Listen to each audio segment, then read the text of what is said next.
अस्सलाम वालेकुम नाज़रीन, आवाज़ न्यूज़ में आपको खुश आमदीद कहते हैं। मैं हूं doctor Hafeez Anjum. Bureau chief Asad Suri की रिपोर्ट के मुताबिक विहाड़ी में करप्शन बेनकाब करना सहाफ़ी का कसूर ठहरा। करप्ट सब इंस्पेक्टर ने साथियों के साथ मिलकर निजी टीवी चैनल के रिपोर्टर को बहमाना तशद्दुद का निशाना बना डाला। सहाफ़ियों ने वाक़े के खिलाफ थाना लुडन के सामने धरना दे दिया।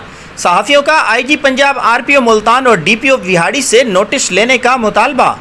करप्शन बेनकाब करना सहाफ़ी का कसूर बन गया। थाना लुडन में मौक़िफ़ लेने के लिए जाने वाले निजी चैनल के रिपोर्टर को सब इंस्पेक्टर राशिद ने 3 साथियों के हमरा यरगमाल बनाकर बेईमाना तशद्दुद का निशाना बना डाला।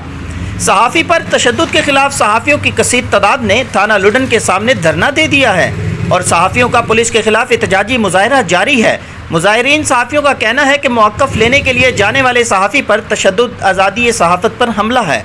सहाफ़ी पर तशद्दुद करने वाले सब इंस्पेक्टर और इसके साथियों के खिलाफ फिलफौर एक्शन ना लिया गया तो एहतजाज का दायरा वसी कर देंगे। सहाफ़ियों ने आईजी पंजाब, आरपीओ मुल्तान और डीपीओ विहाड़ी से नोटिस लेने का मुतालबा किया है।